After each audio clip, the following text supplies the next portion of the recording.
बिस्मिल्लाहिर्रहमानिर्रहीम अस्सलाम वालेकुम। आज की इस वीडियो में हम अक़वाल मासूमीन a.s पार्ट 39 डिस्कस करेंगे।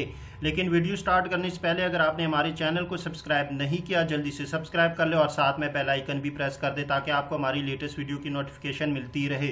वीडियो स्टार्ट करते हैं। इमाम की फजीलत। हम शजर नबूवत सल्लल्लाहु अलैहि वसल्लम हैं और रहमत का घर है और बाब हिकमत की कुंजियां हैं, इल्म की कान और रिसालत का मुकाम है और मलाइका के उतरने की जगह है और मुकाम सर इलाही है। हम अल्लाह की वदीयत उसके बंदों में, हम अल्लाह का हरम है और हम अल्लाह की तरफ से उसके दीन की बका के ज़िम्मेदार हैं। हम अल्लाह का अहद है, जिसने हमारे अहद को पूरा किया उसने खुदा के अहद को पूरा किया और जिसने ये अहद तोड़ा उसने अल्लाह का अहद तोड़ा। इमाम a.s के हक़ से इनकार। औलाद फ़ातिमा व अली सादात में से भी अगर कोई इमाम हक़ का इनकार करेगा अल्लाह रोज़े क़यामत उसको दुगना अज़ाब देगा और जो इमाम हक़ का इकरार करेगा अल्लाह दुगना अजर अता करेगा।